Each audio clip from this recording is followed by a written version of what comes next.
preparado para o seu propósito. A gente sempre traz um tema, para esse tema nortear o nosso pensamento, nortear o nosso tempo de reflexão na palavra de Deus. E para ser uma introdução dessa palavra hoje, nós vamos ler esse texto de Marcos, mas depois a gente vai olhar para outros ambientes do Evangelho. Marcos capítulo 13, nós vamos ler a partir do versículo 1, e se você puder, me acompanhe nesse texto, a leitura desse texto. Quando ele estava saindo do templo, um dos seus discípulos lhe disse: "Olha, mestre, que pedras enormes, que construções magníficas." "Você está vendo todas essas construções?" perguntou Jesus. "Aqui não ficará pedra sobre pedra, serão todas derrubadas." E tendo Jesus se assentado no Monte das Oliveiras, bem de frente para o templo, Pedro, Tiago, João e André lhe perguntaram em particular: "Dize-nos, quando acontecerão essas coisas? E qual será o sinal de que tudo está prestes para acontecer?" Jesus lhe disse: "Cuidado, que ninguém vos engane.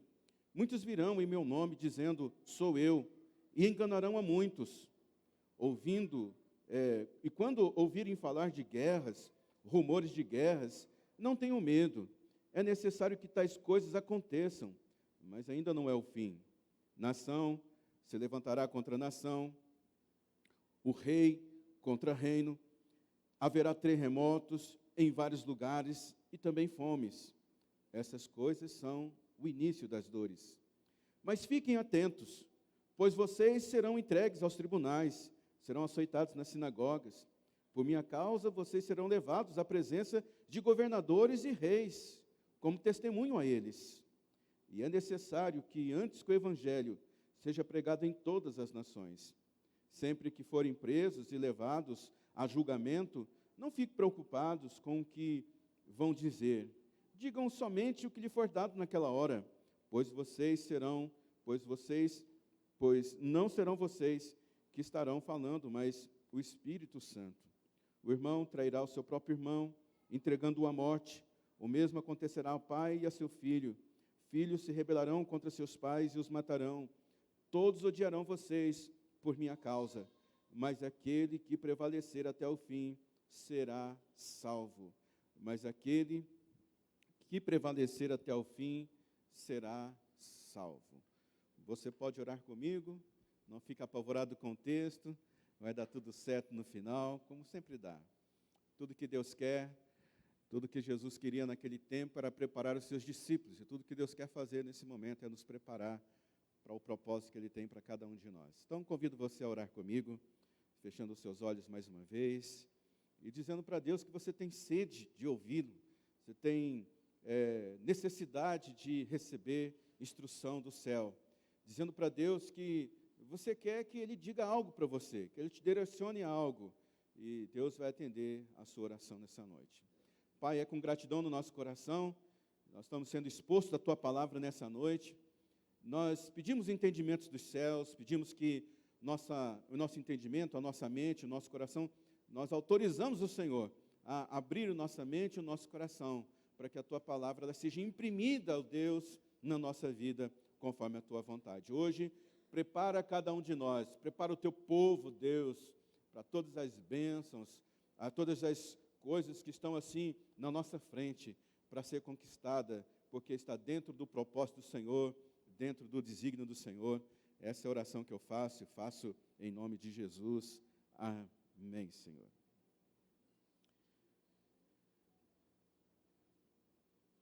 Jesus tinha pelo menos duas preocupações, fica muito bem claro nos evangelhos.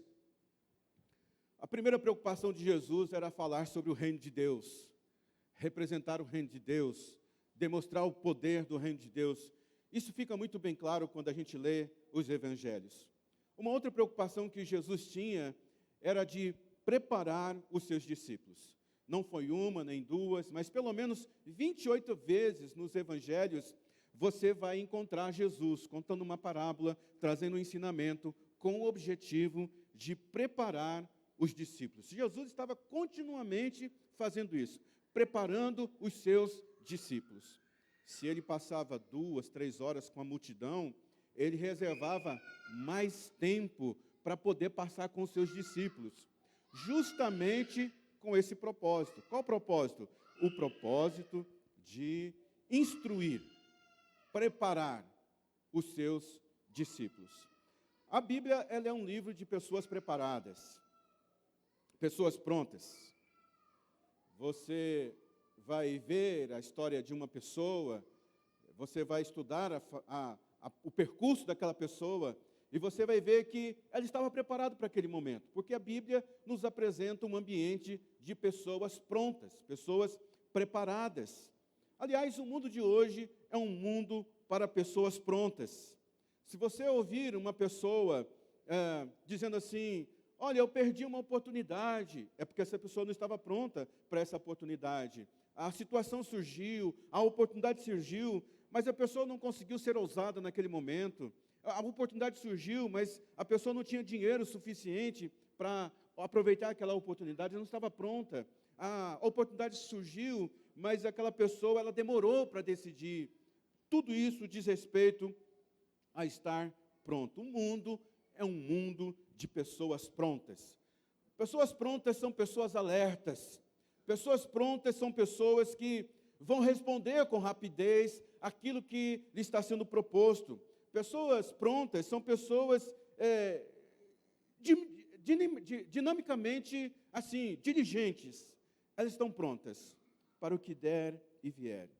E Jesus, então, ele começa a preparar os seus discípulos.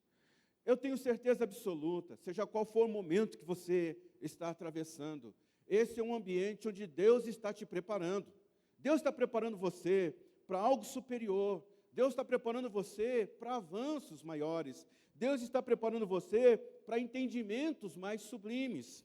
Porque tudo que Deus está fazendo com você nesse momento tem como objetivo preparar você, abrir um novo tempo, uma nova oportunidade, uma nova chance. Deus está trabalhando em nós e Ele está fazendo isso de forma que está nos preparando para que a gente esteja pronto. Pronto para quê? Para o que der e vier. Então, você vai ver aqui que sempre Jesus está falando sobre vigiai, estais pronto, estais alertas. E todas as vezes que a gente vê esses ensinamentos de Jesus, a gente já rapidamente faz uma correlação com a sua volta. A gente faz uma correlação com a volta de Jesus, com a questão de julgamento. É verdade que algumas vezes Jesus parou para poder falar sobre as coisas futuras, a escatologia, as coisas que estão por vir, mas nem todas as vezes que Jesus falou, estais pronto, ou vigiai, estais alerta, Jesus está falando sobre o porvir, nesse sentido escatológico. E Marcos capítulo 13 é justamente um desses momentos que que Jesus ele faz duas abordagens. Ele faz uma abordagem escatológica, evidentemente, das coisas que estão por vir, de quando ele iria voltar, mas ele imediatamente faz uma abordagem para estar pronto para determinados momentos. Então, aqui Jesus e os discípulos estão vivendo o melhor momento da vida deles. Pensa onde tudo está funcionando, onde eles estavam assim, vamos dizer assim, na crista da onda, todo mundo estava acessando eles, todo mundo queria ouvir Jesus, todo mundo queria estar perto de Jesus, todo mundo queria conhecer os 12 homens que acompanhavam Jesus, as pessoas queriam ser curadas, tocadas, apenas tocar em Jesus já bastava para eles. E essa é uma das primeiras vezes que Jesus está ensinando no templo, porque você vai ver que Jesus começa ensinando nas casas. O primeiro milagre que Jesus faz, transformação de água em vinho. Ele faz numa casa.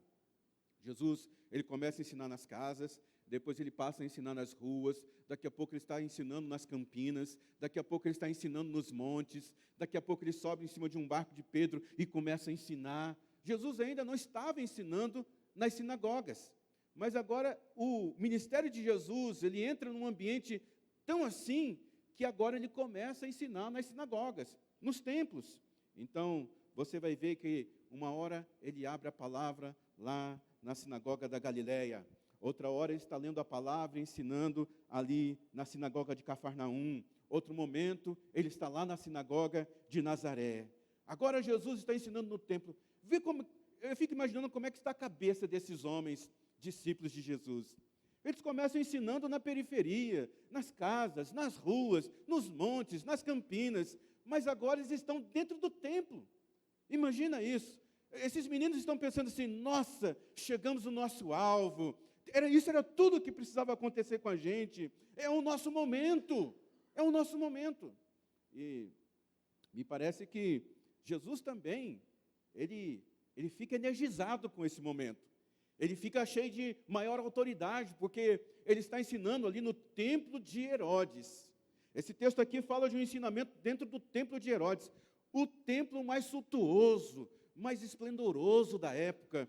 Eu não sei se você consegue imaginar um templo assim muito sublime, e Jesus está lá dentro ensinando, e você está lá dentro ensinando. E ele fica assim tão cheio de autoridade, que um dia ele sai do templo, vê lá os cambistas, os negociantes ali, ele pega o chicote, bate em todo mundo, fala assim, minha casa, a casa do meu pai é casa de oração, não é casa para vocês ficarem fazendo negociação, porque ele está cheio de autoridade. Ele começou ensinando assim, nas ruas, nas praças, tal, mas agora ele está dentro do templo. Então, numa tarde, Jesus está saindo do templo após um ensino. Seus discípulos estão admirados com tudo que está acontecendo. Porque as pessoas dentro do templo, elas não iam apenas para serem ensinadas, educadas, mas elas também iam para para receber uma cura. E isso era algo fabuloso. Curas não aconteciam dentro do templo, era só fora. Dentro do templo era lugar apenas de ensino. Os discípulos estão saindo com Jesus numa bela tarde. Os discípulos eram pescadores, gente. Pessoas simples, que agora estão dentro do templo de Herodes. Agora sim, chegamos no nosso lugar. Agora sim, nós estamos no lugar onde nos é devido. Agora sim, nós merecíamos estar aqui. Começam a sair do templo. Um dos discípulos olha para o templo, olha para aquelas pedras imensas, para a suntuosidade daquele templo, para a beleza daquele templo, e fala assim para Jesus, Jesus, olha que obra arquitetônica linda, olha que templo lindo, Senhor. Eu fico imaginando como cortaram essas pedras, como transportaram, como eles montaram esse templo, porque ele é lindo, ele é magnífico, ele é grandioso. E Jesus então começa a preparar os seus discípulos, porque Jesus diz assim, vocês estão vendo essa grandiosidade aí? Não vai ficar pedra sobre pedra. Eles ficam meio apavorados, e Jesus vai para ali, para o jardim, e ele está de frente para o templo. E esses meninos, preocupados com o que Jesus disse, os procuram e diz, por que o senhor está dizendo isso? Explica para a gente direitinho. Então Jesus começa a preparar os seus discípulos, e é isso que Deus quer fazer conosco nessa noite. A primeira coisa que Jesus diz, para que a gente esteja preparado, é preparado para o pior. Nossa, pastor, o senhor não começou bem essa mensagem, não. Não, eu comecei bem, sim. Comecei muito bem. Porque Jesus olha para aquela grande construção e ele diz, não ficará pedra sobre pedra. Não ficará. E quando a gente olha para o momento, para a sociedade que a gente está vivendo, nós não somos preparados para os dias difíceis. Nós não somos preparados para o pior. Porque, irmão, você pode fazer todos os planos, você pode preencher todas as planilhas, você pode ser uma pessoa muito argumentativa, você pode desenhar todas as coisas na sua vida, mas eventualmente alguma coisa vai sair do seu controle. Eventualmente alguma coisa não vai dar certo. E você precisa estar preparado para o dia mau. Jesus diz, vocês estão vendo essa religião toda organizada? Vocês estão vendo assim a sua vida toda suntuosa, organizadinha, poderosa? Ele diz, não vai ficar pedra sobre pedra. Por quê? Jesus estava falando de algo que ia acontecer nos anos 70, mais ou menos. Ali está vivendo o ano 30 de Jesus. Ali para frente, aquele templo de Jerusalém é todo destruído. E esse texto ele fala justamente, praticamente, a respeito daquela época, daquele momento. Ele não está falando de um outro, ele está falando daquele momento. Mas naquele momento Jesus está ensinando eles como eles prevalecerem no dia mau, no dia difícil. Sabe, nós vivemos uma civilização que não é preparada para o dia mau. Porque a gente está sempre sendo preparado para o dia bom, a gente está sempre preparado para o melhor, a gente está sempre preparado para avançar. Mas como eu disse, eventualmente alguma coisa pode dar errado. E quando as pessoas elas estão enfrentando um dia mau, eu vejo pessoas se diluindo. Elas ficam sem energia, sem força, elas perdem toda a motivação, elas não avançam, elas ficam paralisadas com o medo, porque não foi ensinado a atravessar o dia mau. Eu fico imaginando que a geração antes de nós olha para a gente e fica dando risada. Assim, isso daí para a gente não era nada no passado. Isso aí para a gente enfrentava todo dia. E essa pessoa está se desmontando porque ela está passando por isso. Por quê? Porque nós somos uma geração que nós não sabemos passar pela dor. E Jesus está preparando os seus discípulos para passar pela dor. Ele está dizendo, tudo vai ser desorganizado. Tudo aquilo que está organizado, eventualmente, pode ser desorganizado na sua vida. E aí, como é que você vai fazer? Ele diz, esteja preparado. Estar preparado para o dia mau, irmãos, é desenvolver dentro de si uma fé poderosa. É criar dentro de si uma fibra de uma fé que vem do céu, de uma convicção da palavra, que se você estiver passando pela dificuldade, você diz, esse deserto vai acabar, essa tempestade vai parar. Por quê? Porque você tem uma fé em Deus, porque você confia em Deus, porque você tem promessas de Deus. Esteja preparado para o dia difícil. Outro ensinamento que Jesus dá acerca de estar preparado, esteja preparado para identificar os caminhos falsos. Ele diz, cuidado que ninguém os engane, porque muitos virão em meu nome. Todas as vezes que a gente enfrenta caminhos difíceis, nós queremos correr para as coisas fáceis. A gente quer cortar caminho da dificuldade. Mas deserto tem que ser atravessado, tempestade tem que ser enfrentada. Não tem como passar, não tem como criar atalhos para isso. Ele diz, olha, virão falsos cristos, virão falsos ensinamentos, não os ouvi. Estejam prontos para identificar os caminhos falsos. Outro ensinamento que Jesus dá acerca de estar preparado. Esteja preparado para não se perturbar e ficar com medo. Ele diz, quando ouvirem falar de guerras, rumores de guerra, não tenham medo. É necessário que tais coisas aconteçam, mas ainda não é o fim. Essa é a boa notícia de Deus para nós hoje. Não é o fim. Não é o fim. Mas está rumor de guerra, mas não é o fim. Mas está com fome, mas não é o fim. Jesus diz, prepare o seu coração, para que você não fique perturbado e não com medo. Veja só como as coisas acontecem na nossa vida, né? A gente olha para o mundo, começa a se preocupar e ficar com medo. E então a gente quer garantias de que a gente está com o pensamento certo. A gente quer certezas de que o nosso medo, ele é verdadeiro, de que, assim, a perturbação que está na nossa alma, ela tem fundamento. E o que a gente faz? Nós nos alimentamos com más notícias. Quando a gente se alimenta com uma notícia, isso é uma necessidade psicológica que a gente tem para dizer assim, eu não estou avançando porque eu estou com medo, e eu estou com medo porque isso aqui está na mídia. O dólar subiu. A guerra está estourando. O ministro caiu. O que isso tem a ver com a nossa vida? Não se alimenta de más notícias. Eu tenho passado um carão nesses últimos tempos, porque algumas pessoas vêm para mim e dizem assim, você viu? Não vi. Eu não vi. Mas saiu em todas as notícias. Não, mas eu não estou mais consumindo essas notícias, irmãos. Eu tenho feito um esforço enorme para consumir notícias do céu. As nossas notícias da terra estão trazendo muita confusão, realmente dá tremedeira, dá medo, dá temor. Mas Jesus diz, olha, esteja preparado. Para quê? Para não perturbar o coração e não ficar com medo. Qual é a sua preocupação? A gente está preocupado com política externa, quando a política dentro da nossa casa não está indo bem. Política é a arte de negociar. Você está negociando bem com a, com a patroa aí? Está dando tudo certo? Negociar com os filhos? Pensa num ambiente que precisa usar diplomacia. É dentro de casa. Mas a gente está preocupado com política externa. Dentro de casa não está funcionando. Tira seu olhar das coisas lá de fora, coloca aqui perto de você. Começa pela casa, começa pelo seu lar, começa pela sua família. Vai trabalhando aqui, porque assim você não vai ficar tão perturbado como você está hoje. Como vai ser o segundo semestre?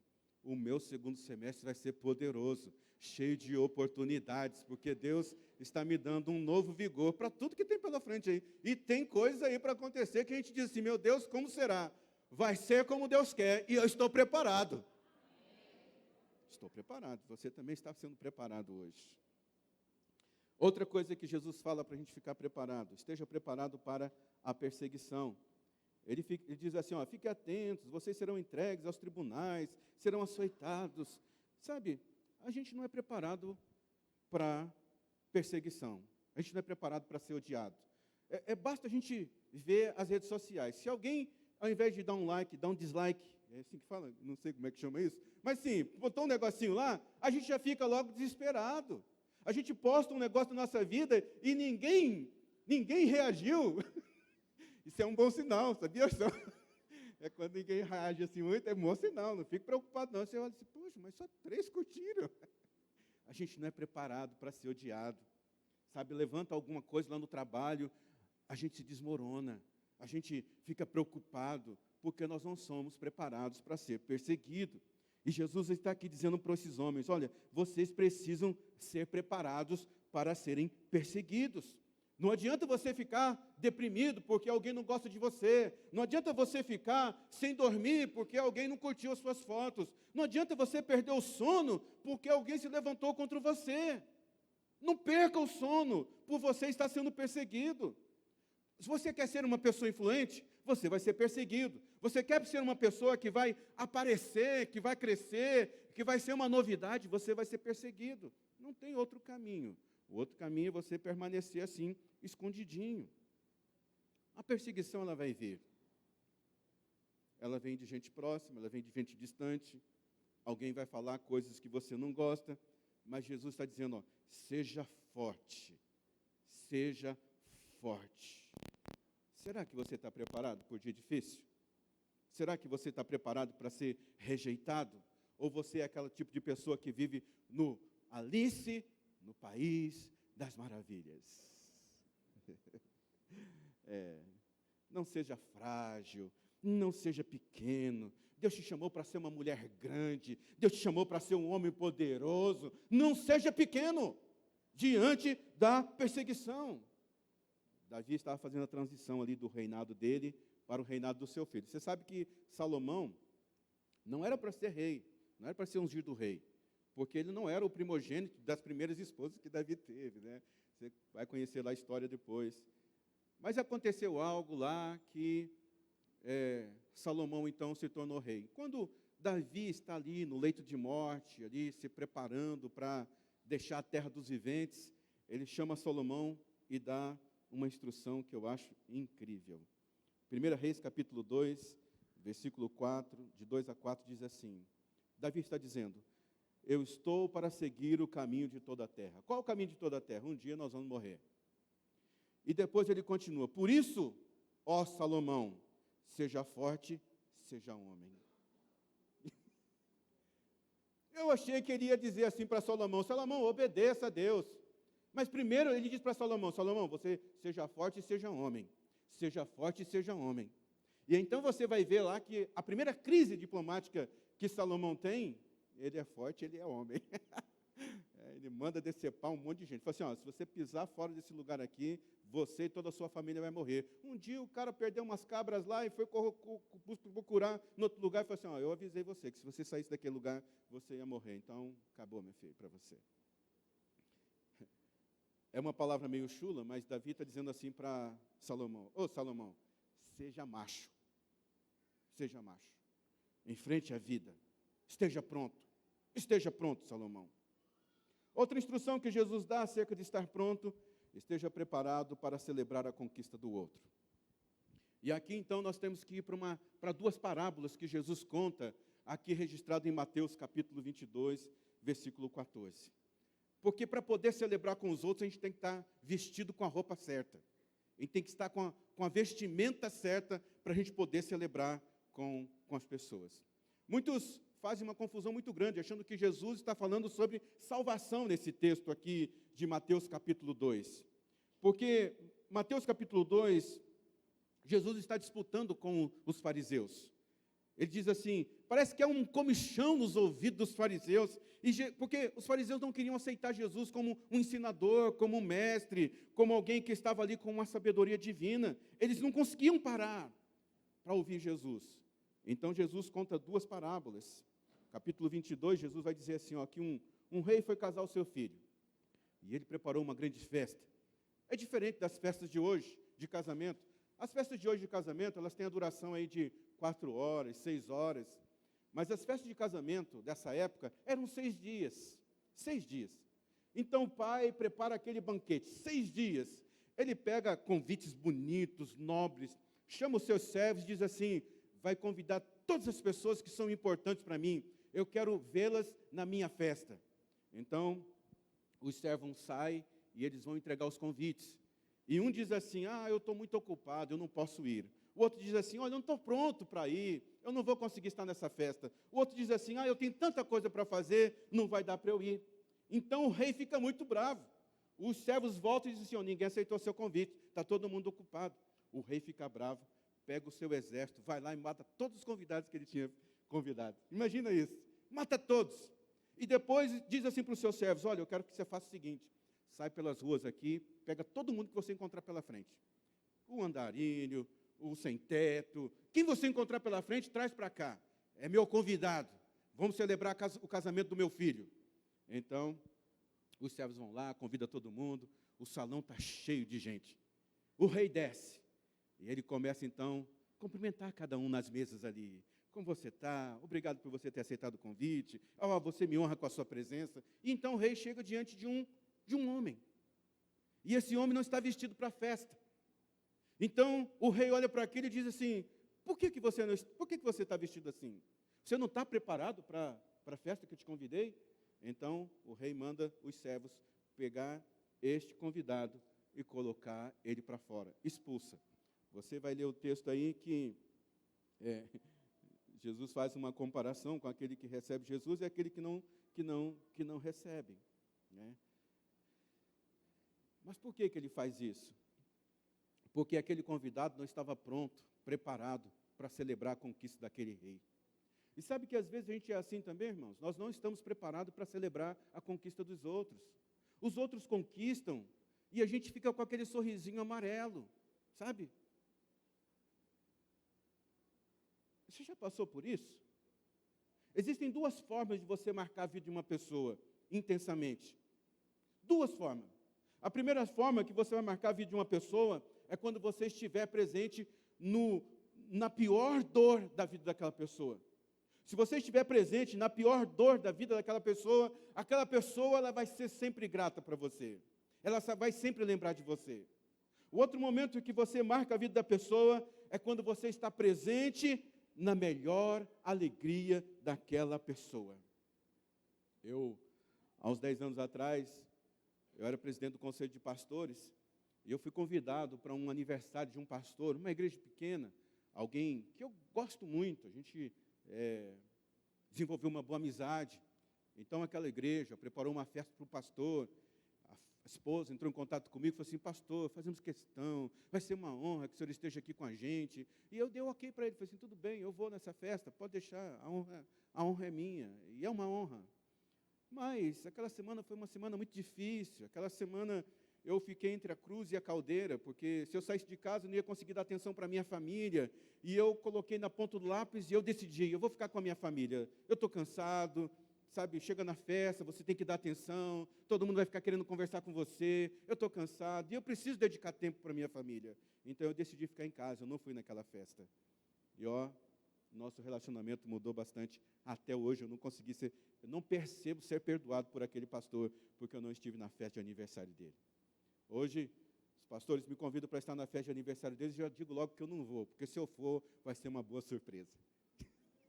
Não magoou tanto, não entristeço tanto. Eu falei que ia, mas não consegui ir. E eu marquei negativamente a vida dessa pessoa. Irmãos, muitas vezes nós não estamos prontos para celebrar a alegria das pessoas. Nós somos artificiais. E com isso o nosso ciclo de amizade vai diminuindo. Daqui a pouco você diz para você, para tentar se convencer, eu sou um homem ou uma mulher de poucos amigos. Eu já fui em velório que tinham 3 pessoas velando um corpo.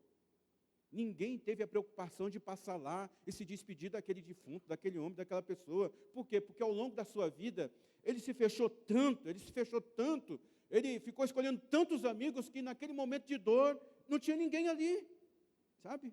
Não tinha ninguém ali. Então, quando alguém chegar com uma boa notícia para você, eu comprei, eu conquistei, eu fiz aquela viagem, celebre com a pessoa. Se alegre com a pessoa, empreste atenção para essa pessoa, que bênção, que legal, eu estou feliz por você. É lógico que você não vai fazer isso falsamente, né? Não é para fazer isso falsamente, porque também não dá. A gente tem que romper essa barreira, de estar vestido apropriadamente para as celebrações que as pessoas nos convidam a participar. Eu já cometi essas gafes. Eu fui com roupas que não eram apropriadas para festas. Não sei se você já passou por isso. A maioria dos convites, eles vêm lá, né, esporte fino, tem que estar assim, tem que estar assado, né? E eu já aprendi que todo lugar que você vai, qualquer festa, qualquer celebração, qualquer encontro, pergunta qual que é a vestimenta. Eu fui ter uma reunião com uns israelitas lá em Brasília, e eu não sabia como era se comportar lá. Eu liguei para um amigo e perguntei, que roupa eu devo ir? Com que roupa eu vou? Eu falei assim, bota aí um casaco. Você nunca vai errar colocando um casaco. Que um terno, um blazer, um sobretudo, sei lá. Você nunca erra. Você vai estar sempre elegante, chique. Eu falei, obrigado pela dica. Precisamos estar prontos, com a vestimenta certa, para celebrar as conquistas das pessoas. 6º, esteja preparado para quando alguém precisar de você. E aqui a gente tem que acessar aquele momento que Jesus, ele está ali indo para orar no jardim do Getsêmani. Ele está muito com o coração pesaroso, angustiado, e então ele diz assim para os seus discípulos, fique aqui, ore por mim, eu vou logo ali para frente orar também. E depois Jesus volta e não encontra ninguém ali orando com ele, está todo mundo dormindo. Ele vai para Pedro e fala assim, Pedro, você não conseguiu orar nem sequer um pouquinho comigo. Esteja preparado quando alguém precisar de você. Quando é que as pessoas precisam de você? Na maioria das vezes, as pessoas precisam de você quando elas estão com dificuldade. Elas não precisam de você para comer um churrasco, elas não precisam de você para fazer uma viagem para a praia, elas precisam de você no momento da dificuldade. E o que a gente faz muitas vezes? A gente quer ser pedagógico no momento da dor.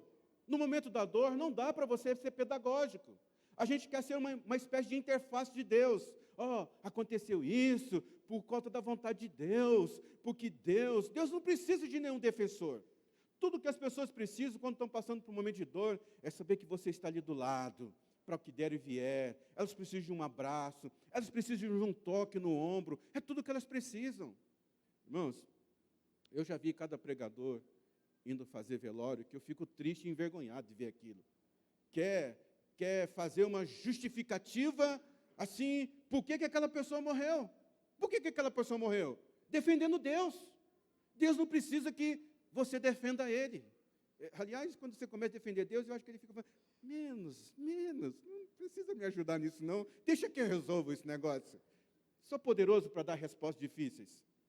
Tudo que a pessoa precisa é que você esteja lá, do lado. Esse é o seu papel, estar do lado, amar as pessoas, dar um abraço nela. Entenda, você vai ter poucas chances de marcar a vida de uma pessoa. Muito pouco. Marido, talvez você tenha na vida 2 ou 3 oportunidades de você marcar a vida da sua esposa. Pouco, hein, pastor? É pouco. Então aproveita bem. Pais, nós temos poucas oportunidades para marcar a vida dos nossos filhos.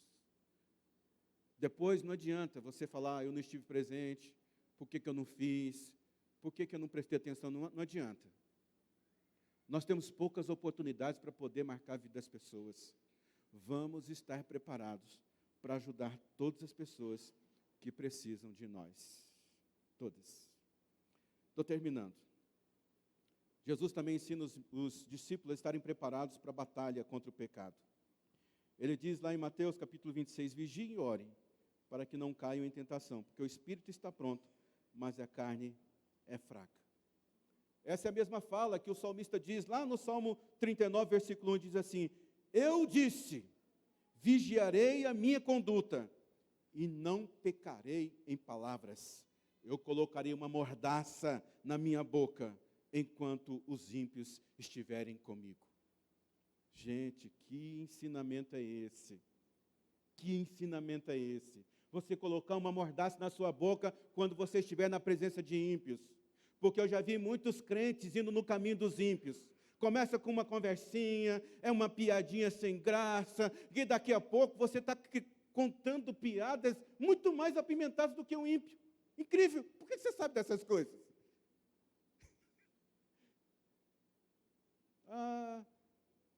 Não tem jeito a gente não conviver com o ímpio. Não tem jeito. Nós só vamos deixar de conviver com o ímpio quando a gente estiver no céu. Então, se você não quer conviver com o ímpio, pede para Deus convocar você, porque é o único jeito de você não conviver com o ímpio. Mas enquanto nós estamos aqui, conversando, cuidado com o que você fala. Não fala mal da igreja, não fala mal do seu pastor. Eu acabei defendendo em causa própria. Me perdoa aí, gente, me perdoa. Eu vou pular essa parte. Não fale mal da família, não fala mal de ninguém. Você está diante de uma pessoa que, sabe, eu falei assim, nossa, mas se você fala assim da família espiritual que você convive, eu fico imaginando o que você vai falar de mim. É assim, a gente deve colocar uma mordaça na nossa boca quando nós estivermos diante do ímpio.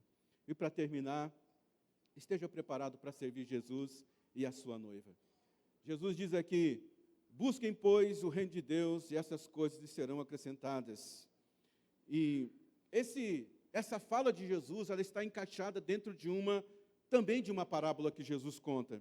E ele conta que um homem rico, ele foi se casar. Então ele saiu da sua casa, da sua fazenda, da sua cidade, e foi se casar com a sua noiva lá nas terras da noiva. E como eu disse, os casamentos naquela época eram 7 dias, 6 dias de festas. Então, o rei, ele foi casar. Casou, ficou 6 dias lá celebrando, até que ele chegou um momento e falou assim, eu preciso ir para casa, já faz 6 dias que a gente está aqui, vamos voltar. Então, Jesus conta essa parábola. O que os servos têm que estar fazendo enquanto o rei está voltando? Tem que ficar alerta. Porque se o rei chegar, bater na porta da casa dele, e você, o servo, não abrir a porta, você está complicado. Então ele diz, vigia, esteja pronto, esteja preparado, para quando o rei voltar, ele encontre você ali servindo. Você precisa amar a Jesus e amar a igreja dele. Nós estamos sendo tentados nesse tempo, somente a amar Jesus, e não amar a sua esposa igreja.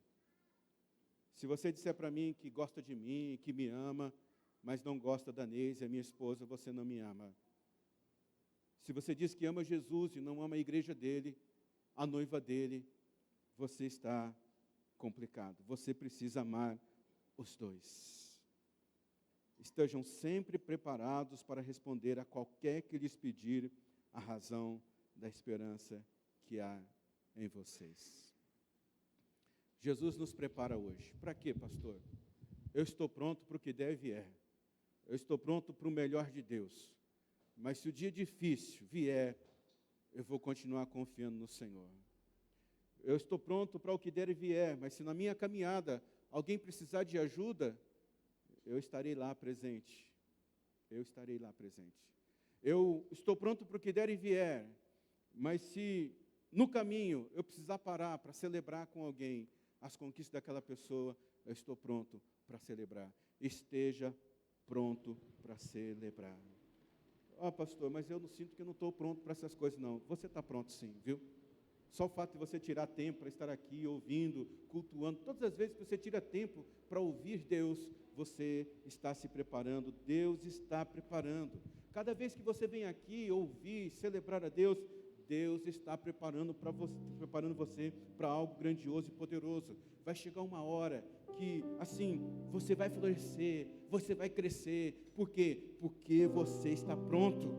Você está pronto. Nós precisamos estar prontos também para a volta de Jesus.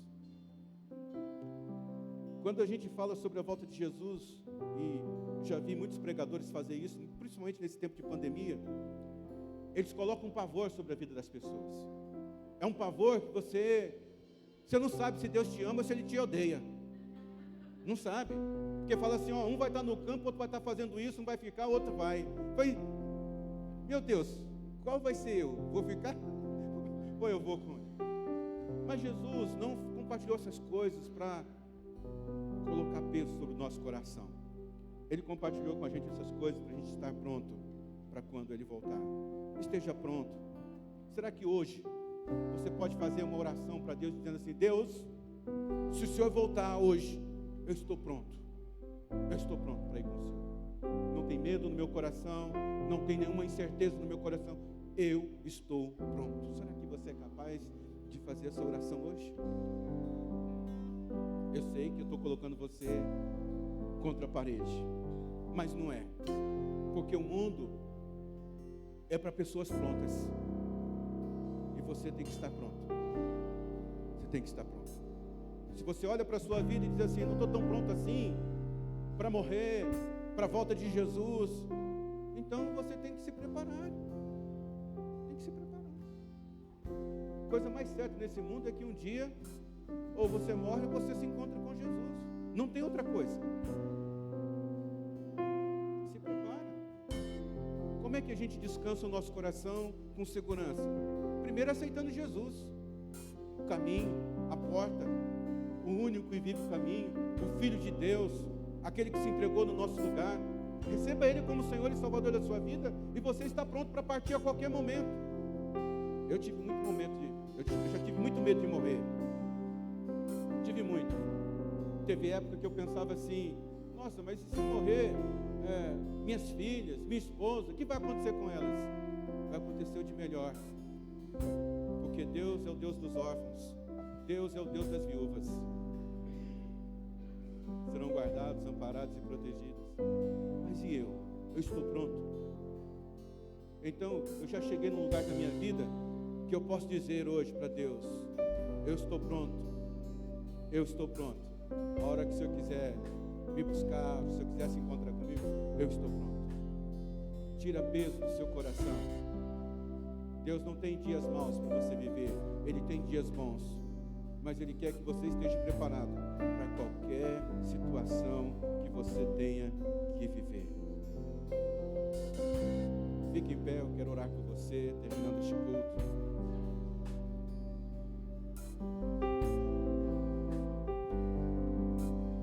Feche os seus olhos, eu quero orar por você. Quero orar com você. Eu quero convidar você a falar com Deus. Porque essa palavra na minha vida, ela funcionou como um realinhamento de objetivos, um realinhamento de coisas que eu estou buscando, uma reafirmação da minha confiança em Deus, da minha esperança em Deus, a certeza de que Deus, Ele é um Deus recompensador.